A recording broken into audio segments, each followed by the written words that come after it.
할렐루야. 우리 주위분하고 인사하겠습니다. 사랑합니다. 축복합니다. 사랑합니다. 축복합니다.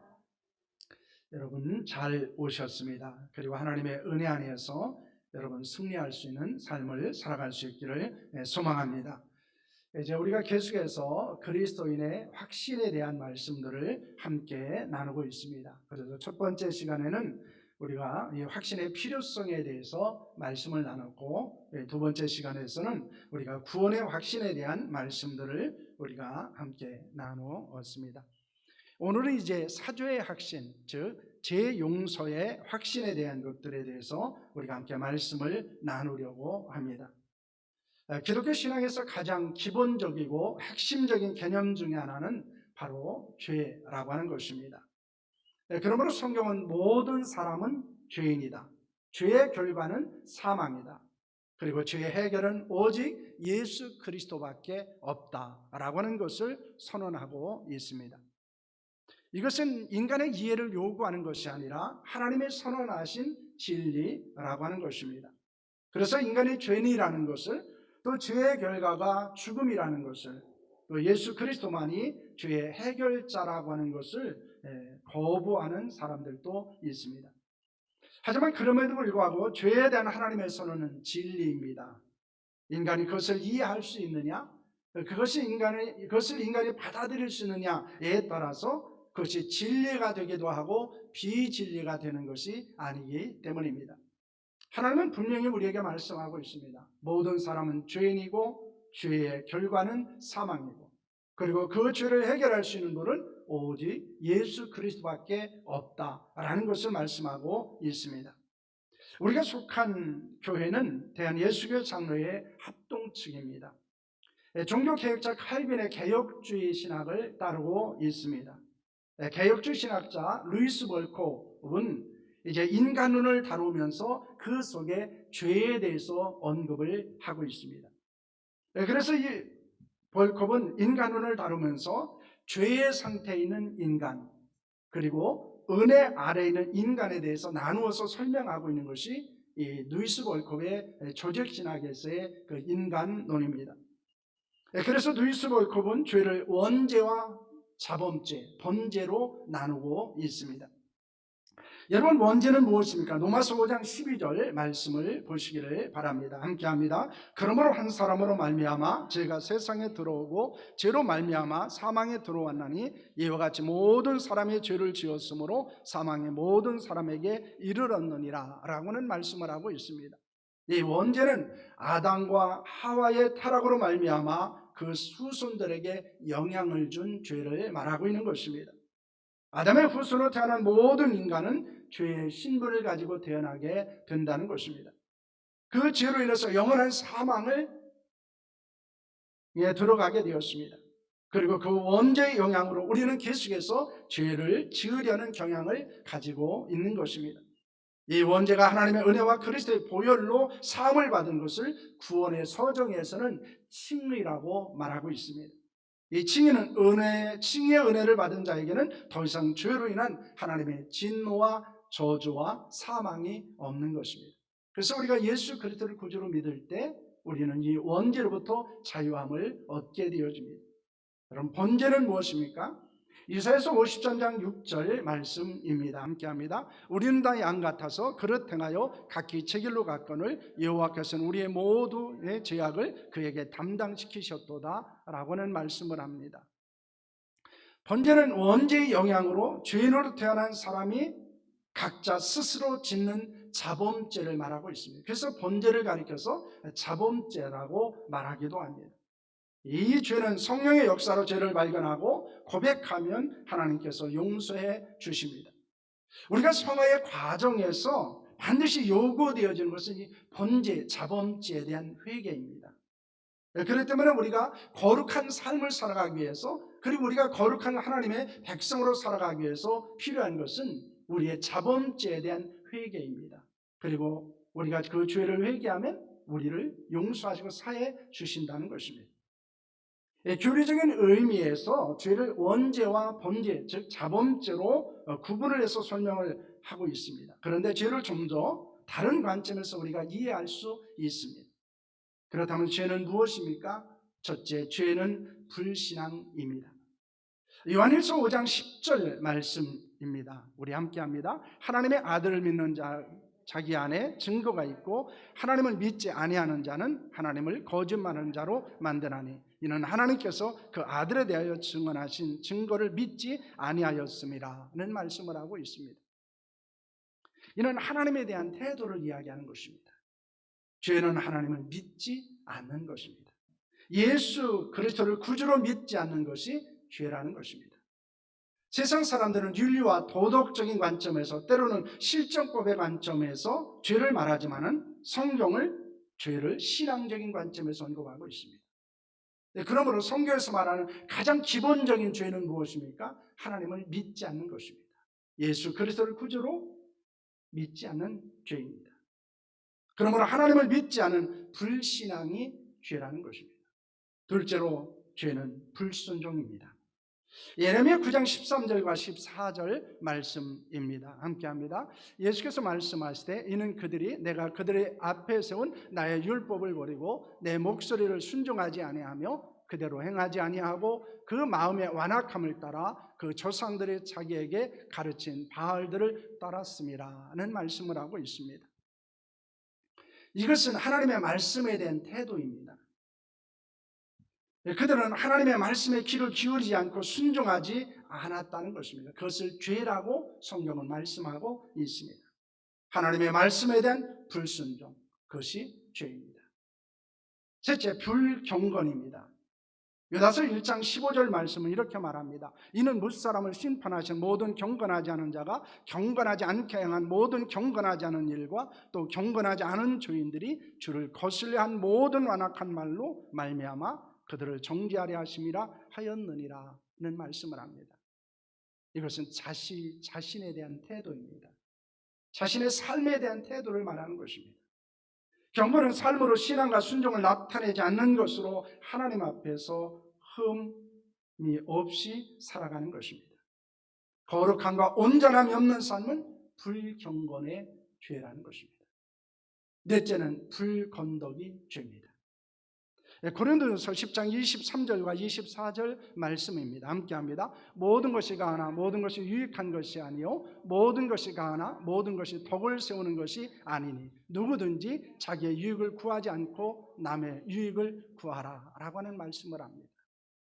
이것은 다른 사람에 대한 태도입니다. 우리가 모든 것을 하고 싶어도 다른 사람에게 덕이 되지 않으면 하지 않아야 합니다. 하나님께 영광이 되지 않으면 하지 않아야 합니다. 내 자신이 유익이 된다고 다른 사람에게 손해를 주면서까지 그것을 하는 것은 죄라는 것입니다. 우리는 무엇을 하는 데 있어서 하나님의 영광과 다른 사람의 유익을 생각해야 합니다. 다른 사람에게 유익을 주지 못하는 것, 덕을 세우지 못하는 이 불건덕이 죄라는 것입니다. 여러분은 어떻습니까? 혹시 불신앙과 불순종과 불경건과 불건덕의 죄악을 행하고 있지 않습니까? 그렇다면 우리는 죄의 사함을 받아야 한다는 것입니다. 우리는 어떻게 죄의 사함을 받을 수 있습니까? 첫째는 하나님의 은혜입니다. 에베소 1장 7절 말씀입니다. 함께합니다. 우리는 그리스도 안에서 그의 은혜의 풍성함을 따라 그의 피로 말미암아 속량 곧 죄의 사함을 받았느니라 라고 말씀합니다. 죄의 사함은 예수 그리스도 안에 있는 하나님의 은혜로 인한 것입니다. 예수님께서 십자가에서 우리의 죄를 위해서 대신 흘리신 피로 인해서 우리는 죄의 사함을 받습니다. 그것은 전적인 은혜와 보혈로 인한 것입니다. 이것이 사죄의 근거와 원리입니다. 하나님의 은혜와 그리스도의 피로 말미암아 죄의 사함을 받았다는 것을 여러분 믿으시기를 바랍니다. 그러므로 우리의 죄의 사함은 어떻게 이루어집니까? 하나님의 은혜로 그리스도의 보혈로 이루어지는 것입니다. 둘째, 죄를 자백해야 합니다. 요한일서 1장 9절 말씀입니다. 함께합니다. 만일 우리가 우리의 죄를 자백하면 그는 미쁘시고 의로우사 우리의 죄를 사하시며 우리를 모든 불의에서 깨끗하게 하실 것이요 라고 말씀합니다. 우리는 죄사함을 받기 위해서 죄를 자백해야 합니다. 이 자백이라고 하는 것은 헬라어로 호몰루게오라고 하는 말입니다. 법정에서 죄를 인정하고 고백하는 것을 말하는 것입니다. 이 자백의 다른 의미는 회개입니다. 그러므로 사도행전 3장 19절 말씀은 이렇게 말씀합니다. 그러므로 너희가 회개하고 돌이켜 너희 죄 없이 함을 받으라. 이같이 하면 새롭게 되는 날이 주 앞으로부터 이를 것이요 라고 말씀하고 있습니다. 회개는 복음에 대한 반응이고 은혜에 대한 거룩한 응답입니다. 우리가 회개하고 죄에서 돌이키면 죄 사함을 받을 수 있다는 것을 성경은 말씀하고 있습니다. 죄 사함을 받은 자에게 필요한 것이 뭡니까? 바로 그것이 구원의 확신이라는 것입니다. 죄 용서에 대한 확신이 필요합니다. 왜냐하면 사죄의 확신이 없으면 다른 확신들에게 영향을 주기 때문입니다. 확신 있는 그리스도인으로 살아갈 수 없기 때문입니다. 다윗이 밧세바와 간음의 죄를 범하고 그 결과 고난과 고통을 겪게 되었습니다. 그때 다윗은 무엇이라고 말합니까? 시편 51편 11절 말씀은 우리에게 이렇게 말씀합니다. 함께합니다. 나를 주 앞에서 쫓아내지 마시며 주의 성령을 내게서 거두지 마소서라고 말씀합니다. 그는 주의 얼굴을 주에서 돌이키시고 모든 죄악을 지워달라고 합니다. 자신을 주 앞에서 쫓아내지 말아달라고 말합니다. 성령을 거두지 말아달라고 요구합니다. 왜냐하면 죄를 범하고 하나님께 벌음을 받을지 모른다는 생각에 두려웠기 때문입니다. 구원의 즐거움을 잃어버렸기 때문입니다. 자원하던 헌신의 자리에서도 떠났기 때문입니다. 죄를 범하고 사죄의 확신이 흔들리게 되면 우리는 구원의 확신이 흔들립니다. 기도 응답의 확신도 흔들립니다. 나 같은 죄인이 하나님의 기도를 들으실까? 응답하실까? 그러면서 이 기도 응답의 확신이 사라집니다. 하나님의 인도의 확신도 사라집니다. 나 같은 사람을 하나님이 인도하실까? 선한 길로 나를 이끄실까에 대한 확신도 흔들리게 됩니다. 뿐만 아니라 승리의 확신도 흔들리게 되어집니다. 나 같은 사람이 이렇게 죄를 짓는 나 같은 자가 어떻게 세상에서 이길 수 있고 승리할 수 있고 실패하지 않고 성공할 수 있는가? 낙심하고 절망하게 되는 것입니다. 여러분, 그렇기 때문에 이 사죄의 확신은 우리의 신앙생활하는 데 있어서 굉장히 중요한 것입니다. 왜냐하면 이 확신이 바로 서 있어야 우리가 구원의 확신도, 그리고 기도 응답의 확신도, 인도의 확신도, 승리의 확신도 바로 설 수 있기 때문입니다. 그리고 흔들리지 않을 수 있기 때문입니다. 우리가 사죄의 확신을 갖게 되면 어떤 일이 일어납니까? 하나님께서 나를 결코 버리지 않는다는 것을 믿게 됩니다. 구원의 감격과 감사가 넘치게 됩니다. 신앙생활의 즐거움과 자신감이 있습니다. 하나님이 주신 직분과 사명을 축복으로 여기게 됩니다. 그래서 자원한 마음으로 헌신을 자리에 설 수 있습니다. 하지만 내가 죄를 범할 때마다 하나님께서 나를 버리시고 하나님께서 나를 인도해 주시지 않고 하나님이 내 기도에 응답해 주지 않고 하나님이 내 거룩한 헌신을 받지 않으신다고 하는 생각을 갖게 되어지면 우리는 온전한 신앙생활을 할 수 없다는 것입니다. 그러므로 우리는 이 사죄의 확신을 가져야 합니다. 그렇다면 어떻게 사죄의 확신을 가질 수 있습니까? 죄를 범하면 그 죄를 계속해서 들춰내고 죄책감을 갖게 만들고 비난과 정죄하며 사죄의 확신을 갖지 못하게 하는 존재가 있다는 것입니다. 그는 무엇입니까? 요한계시록 12장 9절과 10절 말씀입니다.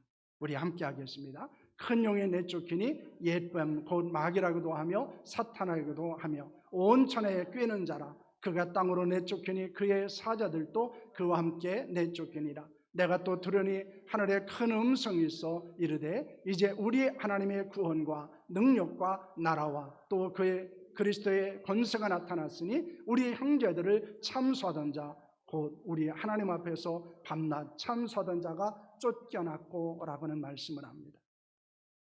그는 용, 옛뱀, 마귀, 사탄이라는 다양한 이름을 가지고 있는 존재입니다. 마귀는 천하를 미혹하는 자였습니다. 그러므로 성도들을 죄로 유혹하고 넘어지게 만듭니다. 그는 성도들을 참수하는 존재입니다.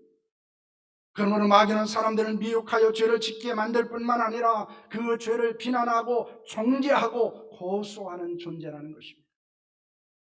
그래서 죄책감에 시달리게 만듭니다. 절망하게 합니다. 그리고 사죄의 확신을 갖지 못하도록 만든다는 것입니다. 그러나 예수님은 죄를 자백한 자를 어떻게 하신다고 말씀하고 있습니까? 로마서 8장 33절과 34절 말씀입니다. 함께합니다.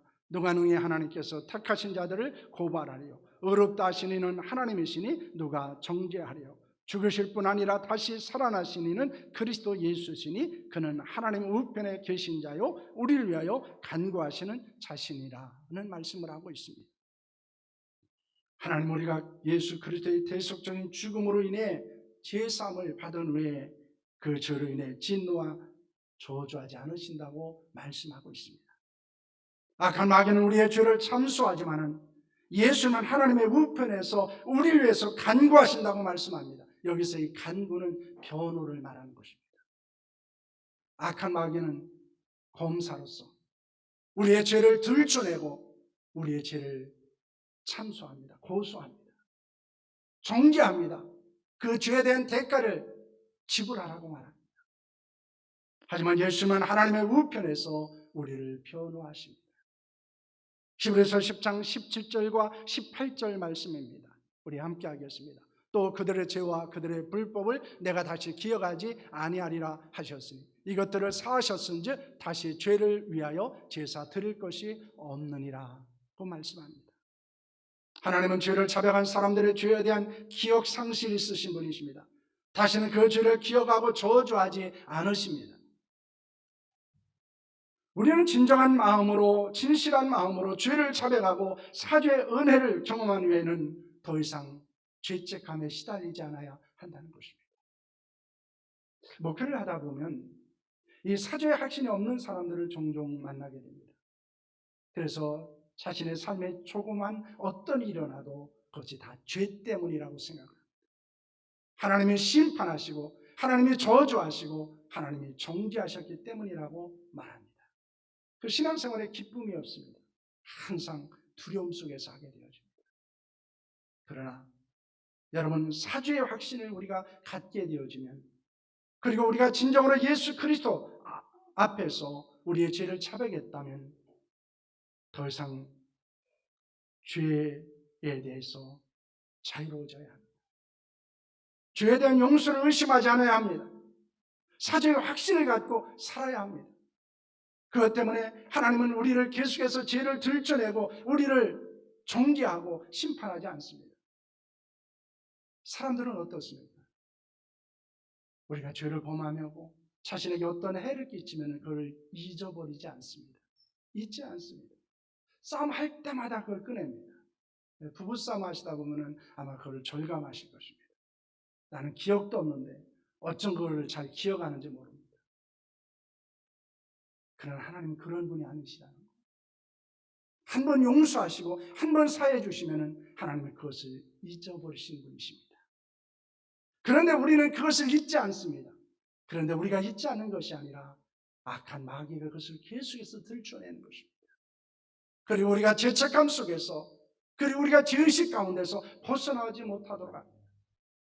그 죄 때문에 너는 불행하게 되고 너는 그 죄 때문에 멸망할 것이고 너는 그 죄 때문에 실패할 것이라고 말하기도 합니다. 여러분, 그러므로 우리는 이 악한 마귀의 참수로부터 자유로워지셔야 합니다. 여러분, 진실로 하나님 앞에 죄를 회개하고 자백하고 난 후에 죄의 확신 가운데서 살아갈 수 있기를 축원합니다.